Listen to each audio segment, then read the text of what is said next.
Bonjour à tous, bienvenue dans cette nouvelle vidéo. Encore une fois avec le même pull. Je viens de m'en apercevoir, mais c'est pas très grave. Aujourd'hui, je vous propose un truc un petit peu différent. Je vous propose de faire un petit tour de mon atelier. C'est une petite pièce qui n'est pas très grande. J'ai eu beaucoup de chance déjà de l'avoir, j'en ai pleinement conscience. Elle fait 7 mètres carrés. Elle est attenante à mon salon. J'ai la chance d'avoir un appartement avec une chambre et un bureau. Et dès que j'ai vu ce bureau, je me suis dit que ça serait un atelier qui serait parfait. J'ai toujours jusqu'à présent, jusqu'à j'habite dans cet appartement depuis bientôt 2 ans, j'ai toujours cousu au milieu de mon salon et c'était un peu pénible parce qu'il fallait toujours tout déplacer. Et j'avoue qu'avoir cette pièce où tout est stocké, tout mon matériel créatif, c'est vraiment une chance incroyable. C'est trop bien et je me suis dit que j'avais envie de partager ça avec vous aussi. Parce que souvent quand je regarde des tours d'atelier, c'est des grandes pièces qui font 10, 15, 20 mètres carrés. Je trouve ça trop bien, c'est le rêve. Un jour j'espère avoir une grande pièce dédiée à ça. Mais déjà, avoir ce petit espace, montrer comment je l'ai optimisé, je me suis dit que ça pourrait être sympa, que ça pourrait vous plaire. En plus, ce que j'aime bien avec le fait d'avoir une pièce, c'est que quand c'est trop le bordel, je ferme la porte, personne ne voit. Tu peux venir à la maison à l'improviste, tu ne verras pas le désordre qui règne dans ma maison. J'ai quand même rangé un petit peu l'atelier avant de vous faire le tour, hein, parce qu'il est vite en désordre. Là, je l'ai réaménagé il y a une dizaine de jours. Tout était organisé différemment et ça me plaisait plus. Enfin, ça me plaisait plus, je pensais que c'était pas optimisé. Et comme j'avais envie de passer plus de temps à filmer, j'avais aussi envie qu'il y ait plus de lumière. Et là, la façon dont je l'ai organisé, j'ai beaucoup plus de lumière dans mon bureau, donc ça c'est assez cool. Donc j'espère que ça va vous plaire. Je vous laisse apprécier ce tour. J'ai filmé avec mon téléphone parce que ma caméra n'a pas assez de recul.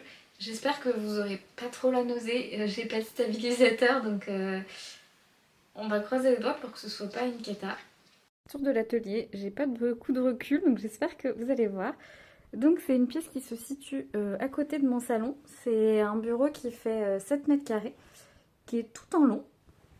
C'est vraiment pas très large, il y a 2 mètres, là et 3 mètres et quelques dans la longueur. Donc je vais essayer de vous montrer comment j'ai emménagé ça. Je suis avec mon téléphone parce qu'avec l'appareil photo j'avais pas assez de recul. Donc j'espère que la qualité d'image sera pas trop pourrie. Donc vous avez la porte là et j'ai organisé ça comme ça. Donc là j'ai mis mon mannequin réglable que j'ai depuis 2 ans je crois.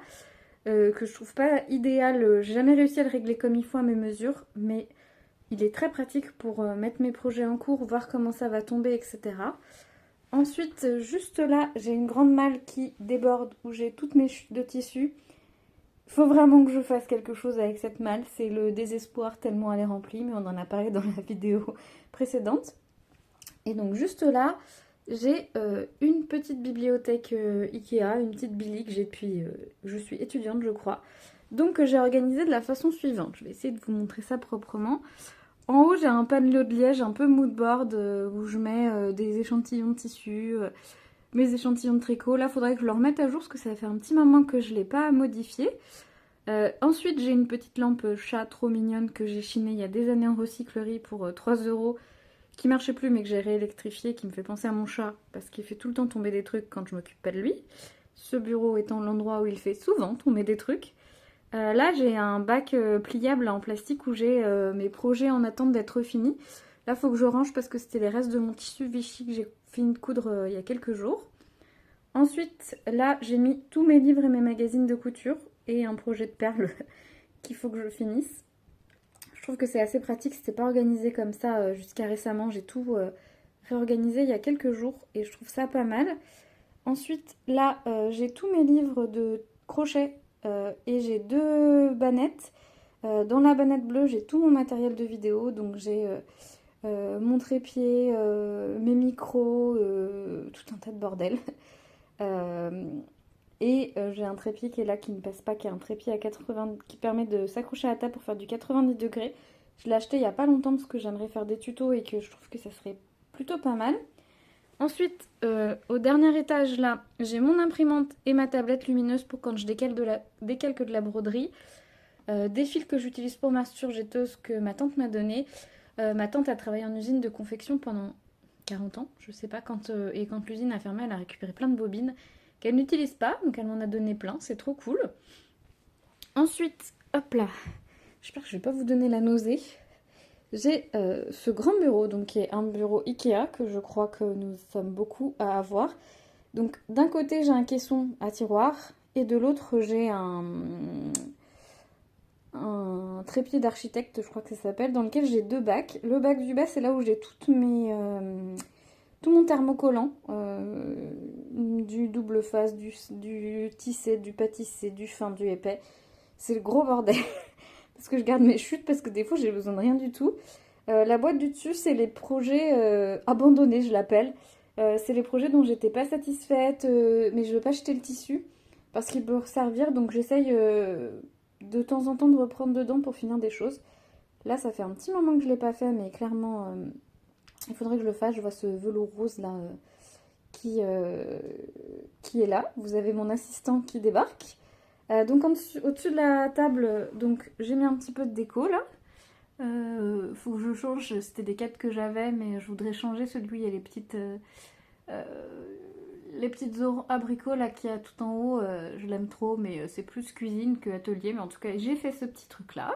Et donc, j'ai ma surjetteuse qui est ici, qui est une surjetteuse qui vient de chez Lidl, que j'ai depuis 4 ans. Je sais que c'est pas le modèle que tout le monde conseille, mais moi j'en suis très contente. Je couds beaucoup et on va pas se mentir, elle m'accompagne quand même pas mal. Là, j'ai une petite horloge qui fait calendrier, qui n'est Octave Pousse-toi, qui n'est pas du tout à jour. Il faut que je change la date. J'ai cette petite lampe LED qui est une lampe qui vient de chez Lidl et qui est hyper pratique parce que du coup, en fait, elle fait un effet un peu jour. Je vais l'allumer. Et elle donne pas mal de lumière. Je trouve ça assez sympa parce qu'en fait, ce bureau, mais cet appartement, n'a pas de lumière au plafond. Donc, il faut tout mettre avec des petites lampes et c'est très très chiant. J'ai ma caméra qui est là parce que j'ai pas assez de recul. J'ai un petit trépied de bureau qui suit les mouvements. Une petite poubelle. Je vais éteindre la lumière là parce qu'on n'a pas besoin de s'aveugler. Ensuite, j'ai ma machine à coudre qui est ici. Donc, qui est une Toyota Oekaki que j'ai depuis 4 ans, que j'aime beaucoup. Bon, je sais pas si on va y arriver avec ce chat. Octave. Que j'aime beaucoup. J'avais cassé la pédale l'année dernière et elle n'est plus produite, donc j'ai eu très peur, mais j'en ai retrouvé. Bon, attendez, parce que là, on va pas s'en sortir. Hop. Ensuite, dans ce petit coin-là, j'ai les trucs que j'utilise tout le temps et que je range pas forcément très loin. Il y a mon pot avec mes ciseaux, mes frictions, mes coupes-fils, etc. Des pinces, des aiguilles, des épingles et le petit guide pour les poids de ma machine à coudre. Donc pour m'asseoir, j'ai cette chaise à roulettes qui me permet de passer d'un côté à l'autre quand je couds. Je trouve que c'est hyper pratique. Et donc dans ce caisson qui est un caisson Alex de chez Ikea, je suis désolée, ce chat va être dans tous les plans, je pense. Donc je l'ai rangé par type de choses. Donc en bas, j'ai tout ce qui va être pression et sanglerie pour faire des sacs, des ceintures, des choses comme ça. Cet étage-là, j'ai des élastiques du biais. Il y a cet étage-là où j'ai tous mes boutons. J'ai beaucoup de boutons. J'ai une collection de boutons. Et j'ai une abonnée sur Instagram qui m'a fait un cadeau incroyable. Elle m'a envoyé tout, je vais y arriver, tout ce stock de boutons en fait, qui sont juste incroyables. C'est des gros boutons. Il y a plein de modèles, genre ils ont des paillettes et tout. J'ai trouvé ça tellement gentil de sa part, j'étais hyper touchée. Et du coup, je ne les ai pas encore utilisés, mais croyez-moi que je vais leur donner justice un jour. Là, ces 2 tiroirs-là, je ne vais pas les ouvrir parce qu'ils ne sont pas rangés, mais là j'ai tous mes fils. Et là, j'ai des étiquettes, mes aiguilles d'avance, etc. Mais ces 2 tiroirs sont un carnage, il faut que je les range, mais j'ai pas le courage parce qu'il faut que je démêle des fils qui sont emmêlés. Ensuite, quand on vient dans ce coin-là, donc à côté de la fenêtre, j'ai une grande bibliothèque. Et tout est rangé dans des boîtes étiquetées par type de contenu. Alors là, j'ai un gros panier Ikea dans lequel je mets tous mes fils chenilles, mes gros fils peluches, etc. de crochet. J'en avais pas. Et en fait, j'ai commencé à crocheter avec du fil chenille, Rico, du roumé, du petit. Et en fait, j'ai pris beaucoup de plaisir. Et là, j'ai plusieurs projets pour ma nièce et mon neveu de fil chenille. Donc, je me suis un peu ambiancée. J'ai commandé de quoi faire plusieurs peluches. Mais ça prend une place de fou. Donc, je les ai mis dans cette très grosse panière que j'avais avant dans mon salon. Donc, je vais la pousser un petit peu pour vous montrer ce qu'il y a derrière. Donc là, en bas, nous avons tous mes fils de crochet. J'ai 2 grosses panières, il y a tout ce qui est lié au crochet qui est dedans. Ensuite, j'ai un bac, alors j'ai tout ce qui est lié à la résine. Je fais un peu de résine époxy, j'aime bien ça, mais j'en fais pas beaucoup. Mais en tout cas, du coup, j'ai un petit truc. J'ai un petit bac où il y a tout ce qu'il y a à la broderie. Normalement, c'est mon bac à tricot, mais il est dans mon salon parce que j'ai commencé un nouveau projet hier, donc j'ai tout sorti. Là, j'ai toutes mes fermetures éclairs. Là, j'ai tout mon matériel de sérigraphie et plus globalement d'impression textile, donc j'ai aussi de la peinture. Là, j'ai toutes mes flex et mes vinyles de Cricut. La suite est là aussi. Ça, c'est une caisse à vis que j'utilise pour mettre tous mes fils de broderie. Et en fait, je les ai mis sur des petites plaquettes et ils sont triés par couleur. Enfin, ils étaient triés par couleur. Je me suis rendu compte l'autre jour que j'avais mis le bazar. Là, c'est mon matériel de sérigraphie. Donc, ce sont des cadres de sérigraphie. Je vous avais déjà montré la sérigraphie sur un projet l'année dernière. Et j'adore en faire et j'en ai pas fait depuis presque un an. Donc il faut vraiment que j'en fasse, d'autant que j'avais dit à une collègue qu'on en ferait ensemble, que je lui montrerais. Là, il y a une étagère où il y a ma Cricut, du matériel de Cricut, ma lampe UV pour la résine. C'est quoi ce bruit? Un petit peu de matériel de Cricut encore. Ensuite, on passe à cet espace-là qui a du bordel. En gros, c'est mon étagère crochet. Dans ce petit bac là, il y a des tout petits écheveaux de fil que j'avais acheté à Action quand j'ai commencé à crocheter. On peut pas faire un projet en entier avec, mais en fait pour des petits détails, c'est très bien, donc je les ai gardés. Là, j'ai tout mon bac avec tous mes accessoires, donc il y a des pompons, des anneaux marqueurs, des pieds friction pour faire bouger des personnages, enfin bon, il y a plein de trucs.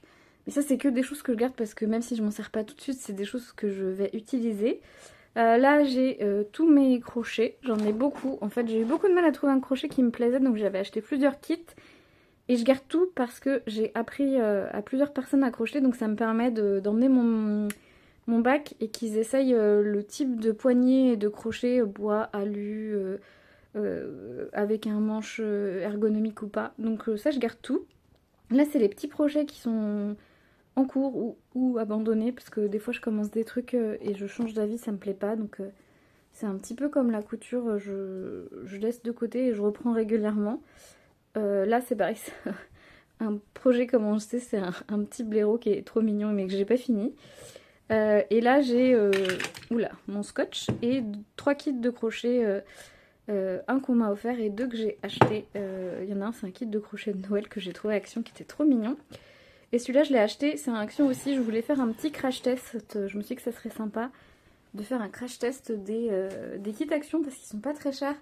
Mais on m'a déjà demandé si c'était bien pour débuter. Et en fait, comme je les ai jamais utilisés, je ne sais pas. Je pense que c'est pas du coton, c'est du coton. Je pense que c'est de la laine acrylique dedans. Donc j'attends de voir. Mais en tout cas, celui-là, je voudrais faire un petit crash test. Ensuite, à cet étage-là, c'est tout ce qui est lié à la couture. Donc, dans la caisse verte, là, j'ai tous mes fils de surjeteuse. Dans la petite caisse transparente, j'ai tout ce qui va être sangle, etc. Et j'ai ce galon à plumes que j'avais acheté pour un projet il y a des années quand je faisais pas de couture, mais que j'ai toujours gardé les restes parce que je me dis que ça peut servir pour un déguisement. Là, dans ce gros bac, j'ai tout, vous allez halluciner, tous mes galons, tous mes dentelles, tous ces trucs comme ça. J'en ai vraiment beaucoup, j'en ai chiné beaucoup. Il faut absolument que je prenne l'habitude de les utiliser. Et au-dessus, dans ce petit bac transparent, c'est tout ce qui est lié à la lingerie. Alors, il reste 2 étages. J'aime beaucoup les travaux manuels, je fais beaucoup de choses. C'est un vrai sujet parce que ça prend de la place. Donc, sur cet étage-là, il y a dans la boîte transparente tout ce qui est lié à la peinture, à l'aquarelle. J'adore ça. J'en fais pas assez, mais j'adore ça. Donc, je l'ai mis plus en évidence pour plus m'en servir. Dans la boîte crafting du dessus, c'est une box crafting que j'ai reçue en cadeau, que j'ai pas cousu mais que je garde là. Et après j'ai des petits kits pareil de créatifs, de broderie, de perles, de plein de choses. Il y a des trucs c'est des cadeaux pour potentiellement des gens et il y a des trucs c'est pour moi quand j'aurai une deuxième vie pour faire tout ça. Et au dernier étage, il y a des choses que j'utilise un petit peu moins. Donc il y a une boîte avec des perles, une boîte avec des fils de macramé, une boîte avec ce qu'on appelle des peg dolls, c'est les petites figurines en bois. Et j'en ai plusieurs pour faire des cadeaux de naissance, mais je n'en fais pas tous les jours. Donc voilà. Mais je trouve que globalement, cette étagère, même si je conviens qu'elle peut peut-être paraître bordélique, pour moi, elle est pratique en fait. Je sais où sont rangées mes affaires, tout est étiqueté. Et c'est le plus important, le bureau n'étant pas grand, je pense que j'ai bien réussi à optimiser en fait. J'ai mis des planches en plus. Et tous les bacs en plastique viennent de chez Action ou de chez Ziman. Et en tout cas, moi je m'y retrouve, donc je trouve que c'est le plus important. Sur cette fenêtre, j'ai mis ce petit truc pour pas que les gens voient quand je me promène en sous-vêtements, que j'essaye mes vêtements. Parce que j'ai du vis-à-vis. Et en plus, ça fait plein de lumière jolie quand il fait beau, donc j'aime bien. Ensuite, et là je ne suis pas sûre que je vais avoir assez de recul pour vous montrer, j'ai ce grand meuble qui est un meuble Ikea, qui est un meuble que j'avais dans ma cuisine, dans mon ancien logement, et dans lequel je range tout mon tissu. Ce que j'aime bien, c'est que c'est un meuble en bois, c'est du pain, 100% pain, donc il n'y a pas de risque de mythe, de choses comme ça. Il est quand même relativement grand, je vais essayer de vous montrer le truc. Voilà, c'est pas hyper bien rangé, mais vous avez tout mon stock de tissu qui est rangé là. Fait un petit peu de bazar. Il y a une autre boîte qui est dans mon entrée où j'ai mon lainage. Il faut que je range quelques coupons que j'ai sortis pour la vidéo que j'ai filmée juste avant. Et donc au-dessus, j'ai tout ce qui est lié au repassage. Donc j'ai mon ancienne centrale de vapeur qui est complètement pétée, mais que je n'ai pas encore encore emmené à la déchetterie. Mais je me tâte à la garder quand même pour quand j'ai des trucs qui craignent un peu. Genre de la sérigraphie, des choses comme ça, parce que j'ai reçu pour Noël ce fer sans fil. Je trouve qu'il est bien, mais alors par contre je pense que pour le lainage il n'est pas du tout assez puissant.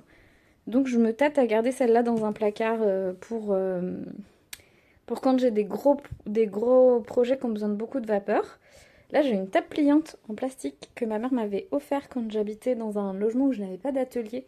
Et je fais ma sérigraphie dessus, ça m'évite d'abîmer mes affaires et je peux m'en servir pour manger dehors aussi quand j'ai du monde. Ensuite, par ici, j'ai mis un petit clou pour accrocher ma Jeannette pour arrêter de la perdre. J'ai un miroir et ma table à repasser, donc quand j'ai besoin d'ouvrir la table à repasser, je la mets juste ici, c'est très pratique. Et le petit truc que j'ai fait il y a quelques jours et qui finalement, et je sais pas pourquoi je l'ai jamais fait avant, j'ai foutu 3 clous ici et j'ai accroché toutes mes règles, mes perroquets, mes trucs comme ça parce que je les perds tout le temps. Et là, quand j'ai fini de m'en servir, je les remets là et c'est parfait. Donc en dessous, là, j'ai mon papier à patron et mes tapis de blocage qui sont des tapis de bricolage que j'ai acheté à Action. J'ai regardé à quoi ça ressemblait des tapis de blocage de tricot. Je me suis dit que c'était exactement la même chose mais que ça coûtait beaucoup moins cher. Quand je les ai achetés, c'était pas la saison des piscines, mais sinon les saisons des piscines ou les tapis de jeu pour enfants, ça marche très très bien. Et donc la dernière petite chose qu'on trouve dans mon atelier, c'est ce meuble de classement là, qui est un meuble à soufflet qui appartenait à ma mère quand on était enfant et qu'elle rangeait tous ses papiers dedans. Et moi je range tous mes patrons qui se cassent la figure. Alors voilà comment je m'organise. Alors ça c'était les patrons que j'envisageais de coudre et qui se cassent la figure, donc on va refermer. Et donc là c'est tous mes patrons. Voilà, on va y arriver. Qui sont rangés par type de vêtements. Il y a les hauts, les bas, les vestes et manteaux et les robes je crois. Donc je les range, soit ils sont encore imprimés, ils sont en papier, et une fois que je les ai coupés, je les range dans des petites pochettes en plastique, là comme ça.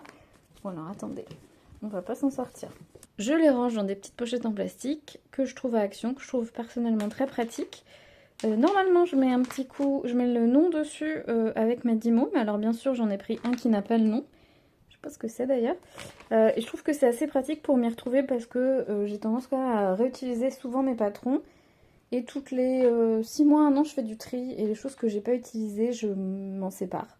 Alors je les donne pas parce que j'achète des patrons PDF donc je ne partage pas mes patrons. Mais je mets mes papiers au recyclage. Voilà un petit peu comment ça se présente. Donc c'est pas très grand mais moi ça me convient très bien. J'ai déjà beaucoup de chance d'avoir cet espace pour créer, donc vraiment je suis très reconnaissante. Et ben voilà mon petit tour, merci d'avoir regardé cette vidéo, j'espère que ça vous a donné des idées si vous aussi vous avez un petit coin à aménager pour vos travaux manuels, quels qu'ils soient. Je vous dis à très vite pour une nouvelle vidéo et je vous souhaite une belle journée.